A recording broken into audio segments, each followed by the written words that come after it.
मारुति, सच्चाई क्या है ये तो मैं भी नहीं जानती, परंतु एक समय था जब तुम्हारे काका और उनके भाई रीछपति दोनों में बहुत प्रेम था। दोनों एक दूसरे के बिना एक क्षण भी नहीं रह पाते थे। प्रातः होते ही दोनों गदा युद्ध का अभ्यास करते थे।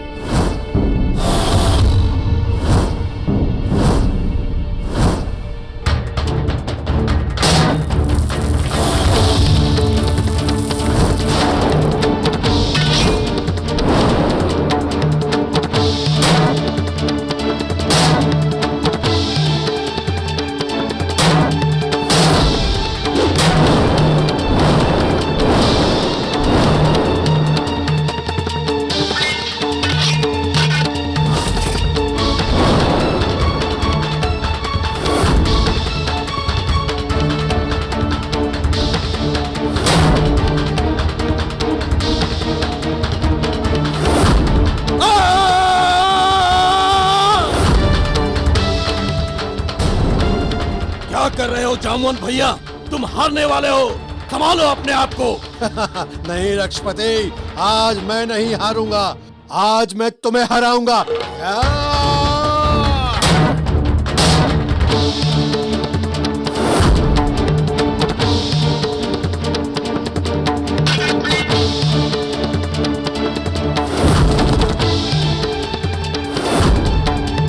देखा, मैंने कहा था ना। अब तुम संभलो, नहीं तो हार जाओगे।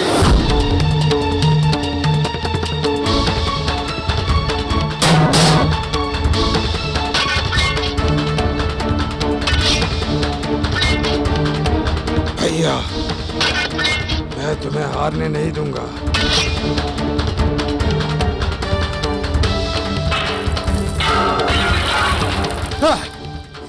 ये ठीक नहीं है रक्षपति, तुमने जानबूझकर गदा फेंका है।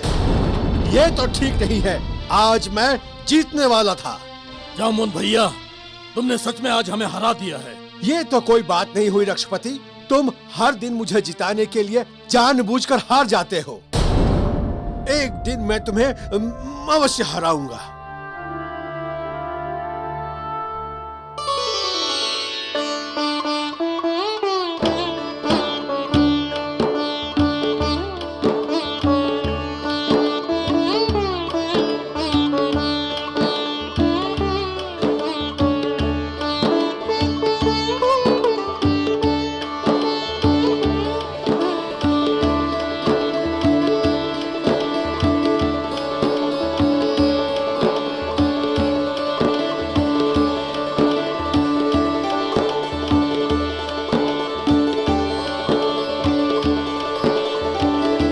लीजिए, कुछ खा लीजिए और ये हर दिन का लड़ना झगड़ना बंद कीजिए। मधुवंती जी, ये झगड़ा नहीं है, ये तो आपस का प्रेम है और ये प्रेम सदा ऐसा ही बना रहेगा। आप लोगों का प्रेम ऐसे ही बना रहे, कभी सच में भी झगड़ा ना हो और ऐसे ही प्रसन्न रहे। तुम स्त्रियां तो व्यर्थ में ही चिंता करती रहती हो। आज हम तो प्रसन्न हैं ही, हमारी सारी प्रजा भी प्रसन्न है। हाँ भाभी, हमारे राज्य में सब सुख से हैं और समृद्ध भी, और शक्ति में भी हमारा राज्य किसी से कम नहीं है। और आज हमारे राज्य की ओर कोई दृष्टि उठाकर भी नहीं देख सकता। जामुन भैया, हम बहुत दिनों से सोच रहे थे कि अपने राज्य की सीमा बढ़ानी चाहिए। आसपास के राज्यों को जीतकर उन्हें अपने राज्य में मिला लेना चाहिए।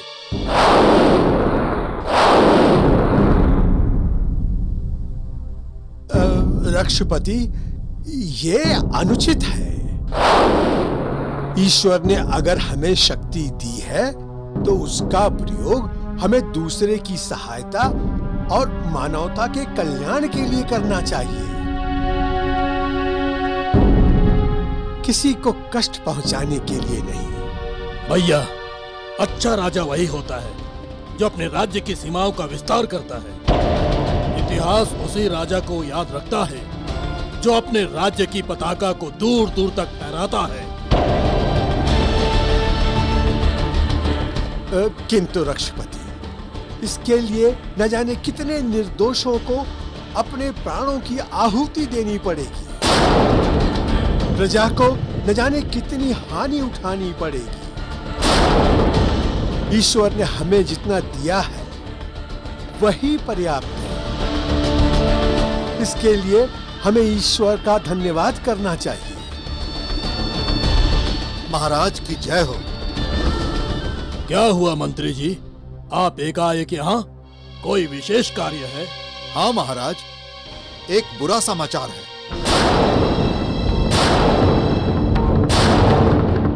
महाराज, वानरों ने हमारी सीमा में घुसकर उत्पात मचा रखा था। वो लूटपाट कर रहे थे और उन्होंने हमारे बहुत से लोगों को मार डाला।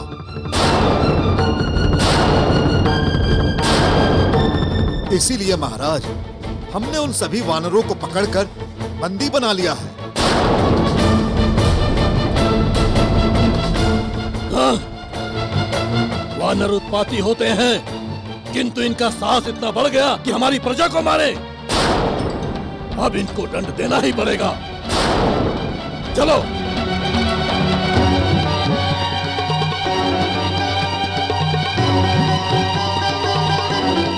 स्वामी, वानर तो उत्पाती होते हैं, परंतु वो रीछों को मारे, ये कैसे संभव हो सकता है? यही तो मैं भी सोच रहा हूँ देवी, किंतु भय इस बात का है कि रक्षपति क्रोधी स्वभाव का है और क्रोध कभी कभी विवेक को हर लेता है।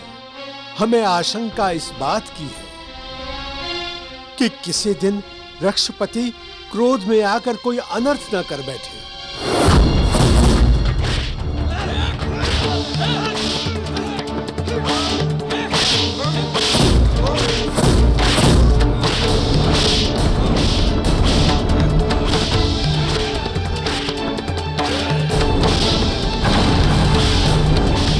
महाराज, ये ही है वो दुष्ट वानर जिन्होंने राज्य में उत्पात मचा रखा है।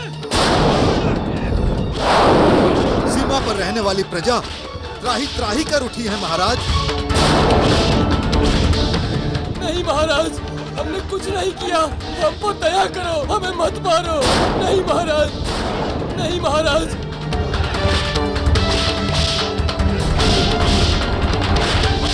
तुम वानरों का इतना साहस हो गया कि तुम रीछों को मारने लगे? मंत्री, हमारा आदेश है कि इन वानरों को मृत्यु दंड दे दिया जाए, जिससे कि भविष्य में कोई और वानर हमारे राज्य में घुसने का साहस न कर पाए। नहीं नहीं महाराज, ऐसा मत कीजिए, हमें मत मारिए महाराज। नहीं नहीं, हमें मत मारिए, हमें मत मारो। रुक जाओ, रुक जाओ।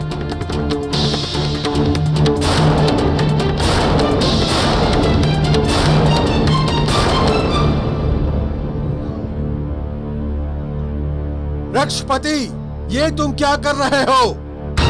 कोई भी निर्णय लेने से पहले एक बार इन वानरों से पूछो तो कि इनका दोष क्या है। इन्होंने सच में किसी को मारा भी है या नहीं? अगर इन्होंने मारा है तो इन्हें मृत्युदंड अवश्य मिलना चाहिए।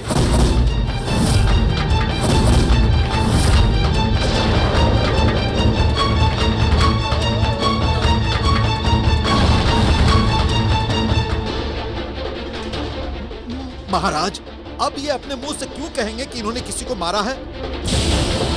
फिर भी सच्चाई की परख किए बिना कोई भी निर्णय लेना अनुचित है।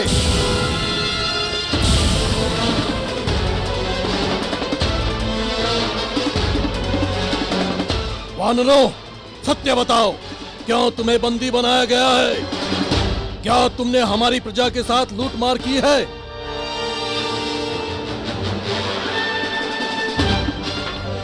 नहीं महाराज, हमने कुछ नहीं किया, हमें क्षमा कर दो। तो सत्य क्या है? महाराज, हम वानर तो आपकी सीमा के निकट एक वन में फल आदि तोड़ रहे थे, तभी आपके सैनिकों ने आकर हमें बंदी बना लिया महाराज।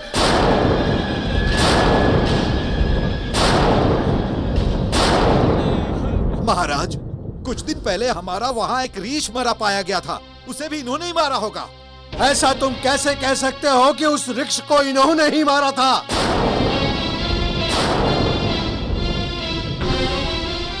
ये वानर तो हमारे राज्य सीमा से भी बाहर थे, किसी को मार भी नहीं रहे थे। फिर भी तुमने कहा कि ये वानर मार काट कर रहे थे। वृक्षपति, अगर इन वानरों को आप मारने का दंड देंगे तो कल वानर भी वृक्षों को मारेंगे और फिर वानरों और वृक्षों में शत्रुता बढ़ती ही जाएगी। मंत्री जी, दंड देने से ही समस्या का समाधान नहीं होता है। किसी के प्रति किया गया अन्याय समस्याओं को और भी बढ़ा देती है। मैं अभी इसी समय इन वानरों को मुक्त करता हूं।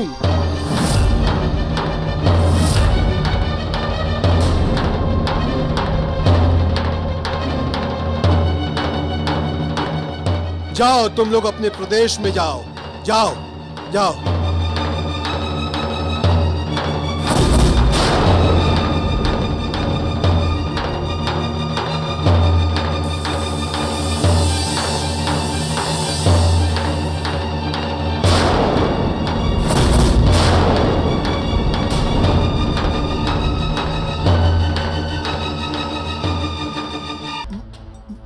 महाराज, देख लीजिएगा, जामवंत जी की इन वानरों से मित्रता एक दिन राज्य के लिए संकट खड़ा कर देगी। ये सभी वानर राज्य की सीमा के आसपास मंडराते रहते हैं। यदि आज इन्हें दंड दे दिया जाता तो कोई भी हमारी सीमा के निकट आने का दुस्साहस नहीं करता महाराज। किंतु अब तो निर्भीक होकर राज्य की सीमा के आसपास आते जाते रहेंगे। ये भी हो सकता है महाराज कि एक दिन हमारे राज्य पर आक्रमण करके आपके सिंहासन को छीन ले।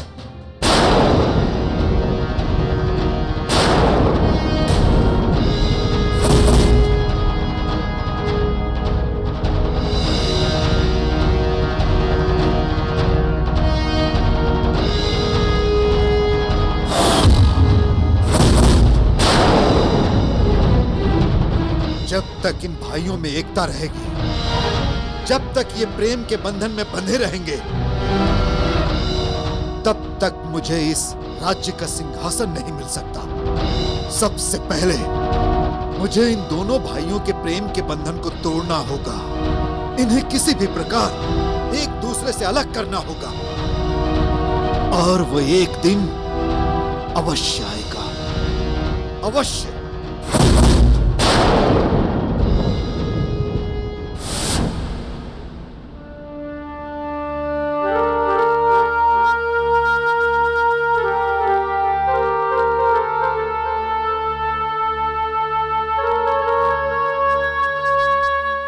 क्या हुआ काकी? क्या वो वानर जीवित लौट पाए? वो वानर तो बच गए मारुति, किंतु मंत्री मन ही मन में तुम्हारे काका से बैर रखने लगा। उसने रीछपति को इनके विरुद्ध उकसाना आरंभ किया और दोनों भाइयों के विचारों में मतभेद होते चले गए। किंतु काका तो उचित ही कह रहे थे कि प्रेम और सहृदयता ही प्राणी को महान बनाता है। मारुति, शक्ति के मत के समक्ष प्रेम और सहायता का कोई मोल नहीं होता। रीछपति क्रोधी होने के साथ साथ महत्वाकांक्षी भी हैं और मंत्री ने उनकी महत्वाकांक्षा को और भी बढ़ा दिया। जिससे वो अपने राज्य का विस्तार करने के लिए उतावले हो गए और दोनों भाइयों का अपनापन और प्रेम रीचपति की महत्वाकांक्षा की बलि चढ़ गया। जामवंत भैया, तुम्हारे प्रेम और भाईचारे के प्रवचन सुनते सुनते बहुत समय नष्ट कर दिया है हमने। शक्ति है हमारे पास, महाबली है हम, हमें अपनी सीमाओं का विस्तार करना ही चाहिए। रक्षपति, हमें अपने पड़ोसियों से मित्रता ही रखनी चाहिए। हमारा धर्म भी हमें हिंसा करना नहीं सिखाता है। बस बहुत हो गई सत्य धर्म मेलजोल की बातें। इन सब बातों से आश्रम चलाए जाते हैं, राज्य नहीं। राजनीति में पहला पाठ पढ़ाया जाता है कि एक अच्छा राजा वही होता है जो अपनी सीमाओं का विस्तार करे। इसीलिए अच्छा होगा भैया कि तुम हमारे कार्य में हस्तक्षेप ना करो। ये कैसी बातें कर रहे हो रक्षपति? ये अनुचित है। हिंसा से कोई भी सुखी नहीं रह सकता है। अगर तुम किसी राज्य पर आक्रमण करोगे तो वो भी तुम्हारे साथ युद्ध करेगा।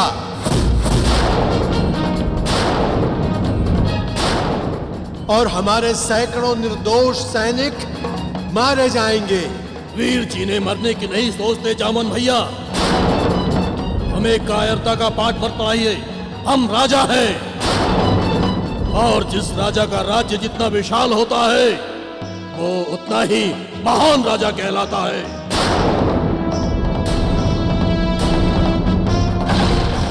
किसी प्राणी के प्राण लेकर उसे कष्ट पहुंचाकर महान बनने में कहां की महानता है?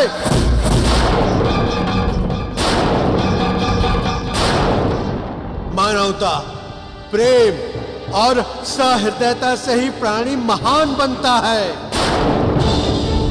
भैया, हम राजा हैं और राजकाज हम अपनी इच्छा के अनुसार ही चलाएंगे। तो फिर ठीक है रक्षपति, यदि तुम यहाँ के राजा हो तो हम भी यहाँ के राजा के भाई हैं।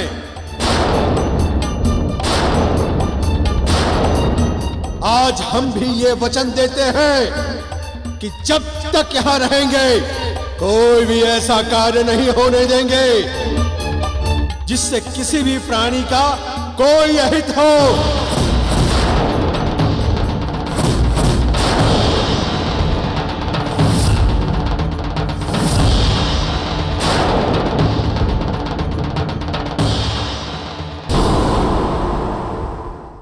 सुमेरु हमारा हो जाएगा। आप वानर प्रदेश पर आक्रमण करने की तैयारी करो।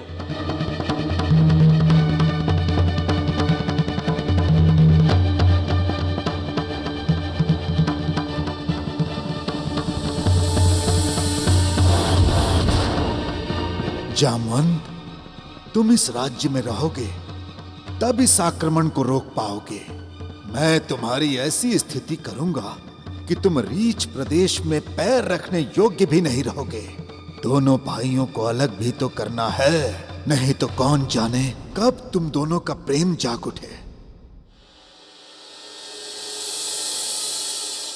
बस उस दिन से दोनों भाइयों का प्रेम समाप्त हो गया। मैंने परिस्थितियों को देखते हुए तुम्हारे काका को समझाया कि रीचपति को जो करना है सो करे, उनका विरोध ना करे, परंतु होने को कोई नहीं टाल सकता। सारी परिस्थितियां एकाएक बदल गई और फिर एक दिन अचानक तुम्हारे काका को देशद्रोही घोषित कर दिया गया।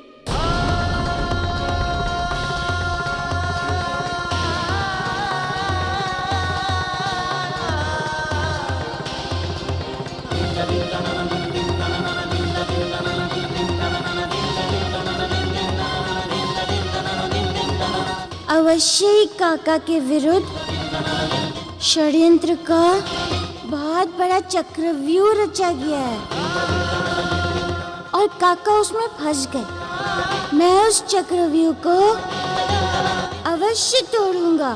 काका के ऊपर से झूठे आरोप मिटा के रहूंगा।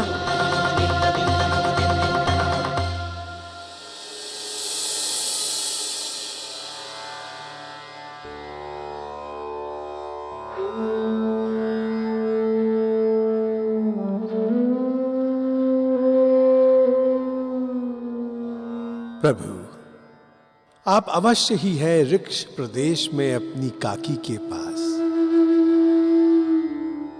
आप मेरे कलंक को मिटाने का प्रयास कर रहे हैं प्रभु। महाबली काका, क्या मारुति सचमुच ऋक्ष प्रदेश गया है?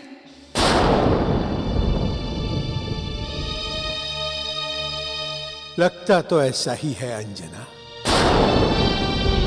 किंतु तुम चिंता मत करो, मारुति को कुछ भी नहीं होगा।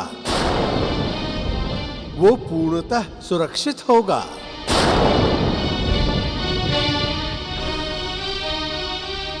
महाबली काका, वो वहां सुरक्षित कैसे हो सकता है?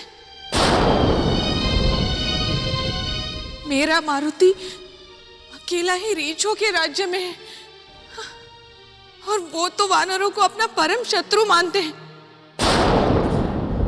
और आप तो जानते ही है काका, जब तब हमारी सीमा में घुसकर रीछ कितने ही वानरों की हत्या कर चुके हैं।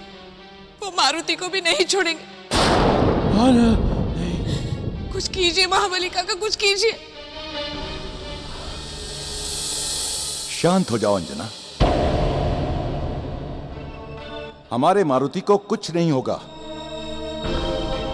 यदि वो ऋक्ष प्रदेश में भी है तो भी उसका कोई कुछ नहीं बिगाड़ सकता। आप भी ऐसा कैसे कह सकते हैं स्वामी? रीछ कितने बलवान होते हैं और वानरों को अपना शत्रु मानते हैं। मारुति तो बालक ही है ना। अरे, तुम्हारा पुत्र कोई साधारण बालक है क्या अंजना? हमारा मारुति उड़ना जानता है, बड़े बड़े असुरों का सामना किया है उसने। ये रीछ उसका कोई अहित नहीं कर सकते। वो जैसा भी है, किंतु है तो मेरा बच्चा ही ना। आप माँ होते तो मेरी भावनाओं को समझते। यदि आपने मारुति की सुरक्षा के लिए कुछ नहीं किया ना, तो मैं स्वयं ऋक्ष प्रदेश चली जाऊंगी।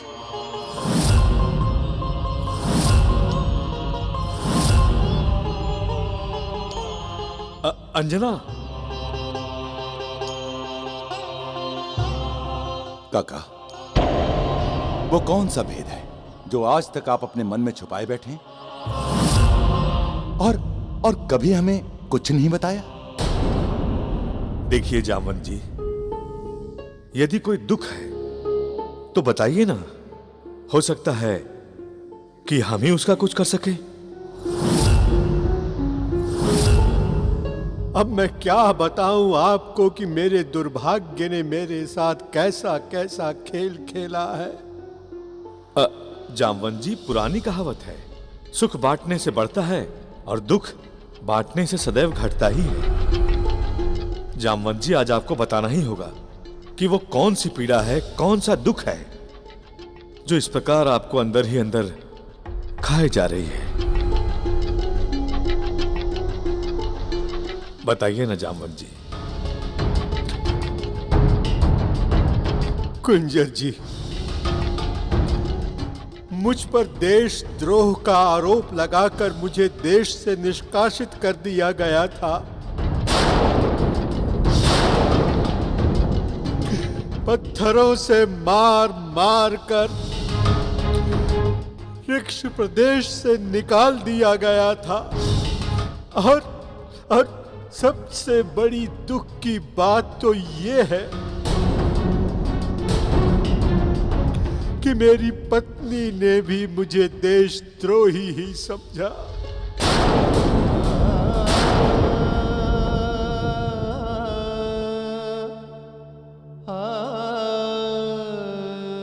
काका, ये आप क्या कह रहे हैं? ये सब हुआ कैसे?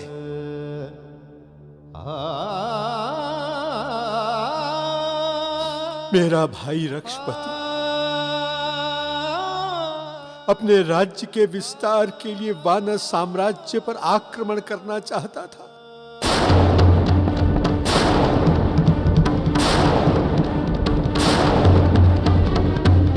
किंतु मैं हमेशा ही उसे इस बात के लिए रोकता था। एक दिन की बात है, मैं अपने मित्र जीमू के साथ अपने घर में था। मित्र भाला का तो अभ्यास आज का बहुत ही अच्छा रहा, किंतु गदा युद्ध का अभ्यास तो अब रुक ही गया है। हाँ जामवंत, गदा अभ्यास के लिए तुम्हें महाराज रीछपति से अच्छा और कोई नहीं मिलेगा। मित्र, रक्षपति ने तो मुझे पराया ही कर दिया है, जिसका मुझे बहुत ही दुख है। ऐसा लगता है जैसे इस प्रदेश को ही छोड़कर कहीं और चला जाऊं। मित्र जामवंत, जी छोटा मत करो, सब ठीक हो जाएगा। और ये प्रदेश भी तो तुम्हारा है, और इतनी सी बात के लिए कोई अपनी मातृभूमि को छोड़कर कैसे जा सकता है?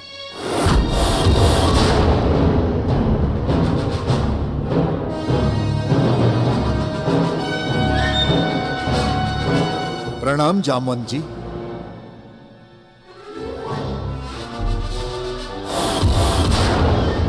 मंत्री जी, आप यहां इस समय? क्षमा कीजिए जामवंत जी, असमय चला आया। कुछ बहुत ही आवश्यक कार्य था आपसे। किंतु क्या मंत्री जी? सबसे पहले तो मैं आपसे यह कहना चाहता हूं कि आपकी दृष्टि में जो मेरी छवि है, मैं वैसा बिल्कुल भी नहीं हूं।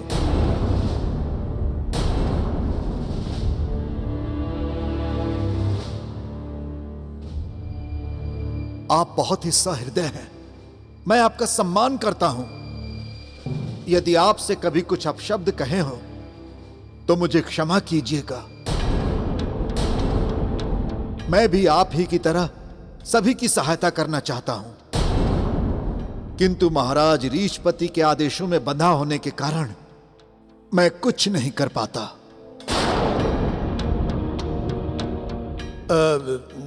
ठीक है, ठीक है, ठीक है, किंतु बात क्या है? जामवंत जी, महाराज रीछपति ने वानरों पर आक्रमण करने का आदेश दे दिया है। मैं तो आदेश में बंधा हूं, किंतु आप ही उन्हें बचा सकते हैं। जामवंत, उन वानरों को आभास भी नहीं होगा कि कोई उन पर आक्रमण करने वाला है।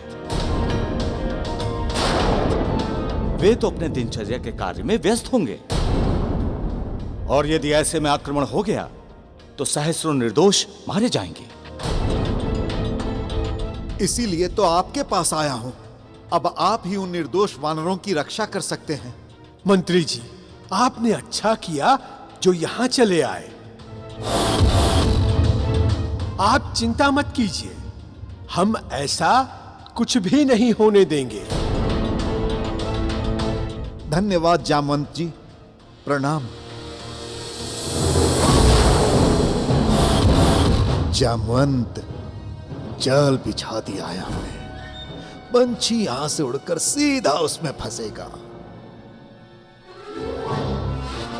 जीमू, हमें उन निर्दोष वानरों को बचाना ही होगा।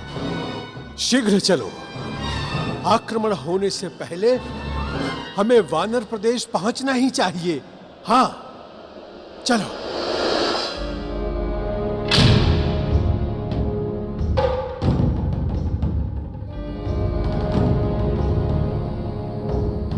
जीमू, हमें रक्षपति से पहले पहुंचना होगा। और तेज चलो।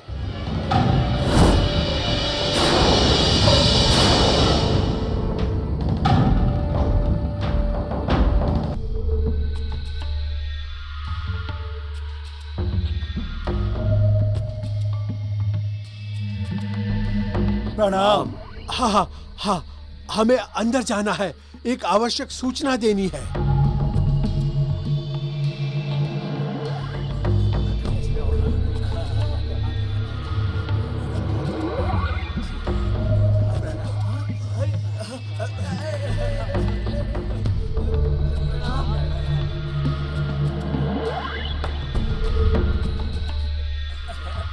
जामवंत जी, आप इतनी रात को यहाँ, कोई विशेष बात है क्या?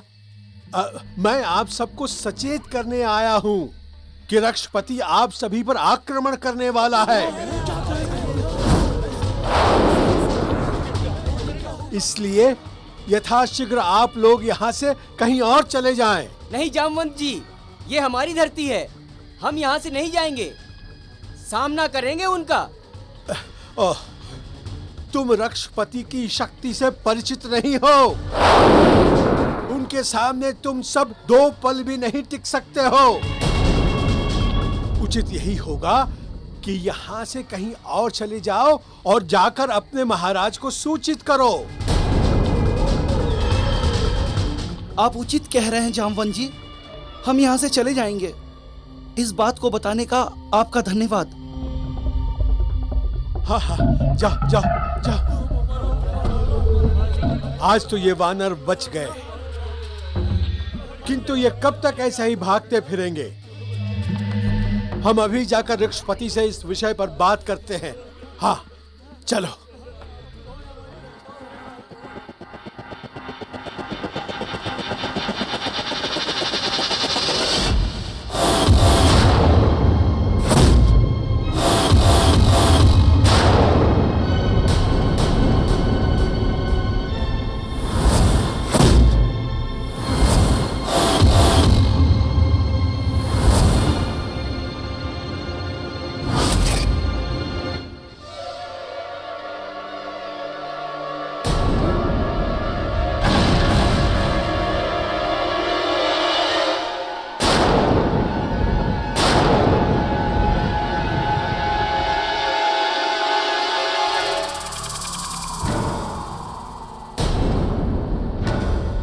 लीजिए महाराज, अपनी आंखों से देख लीजिए।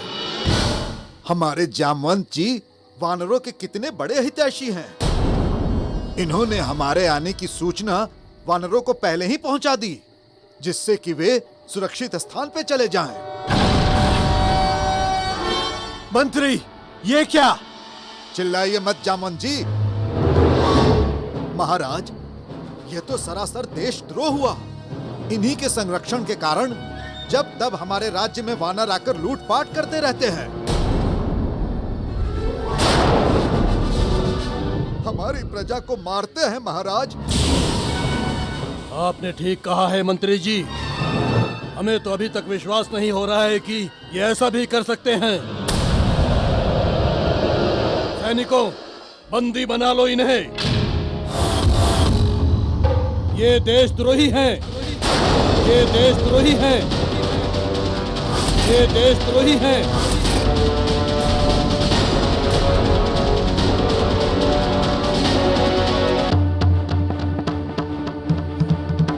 रक्षपति, ये क्या कर रहे हो तुम? बस जामवंत, हमने अपनी आंखों से सब देख लिया है।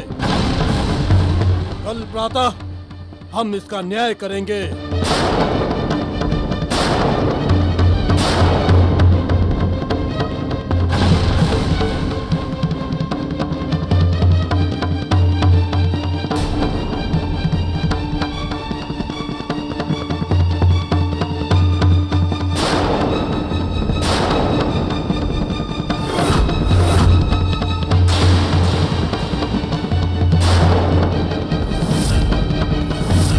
मंत्री, ये तूने ठीक नहीं किया। ये सब तेरा ही षड्यंत्र है। मैं ये पूरे राज्य में सबको बता दूंगा। तुम जीवित बचोगे तब ना।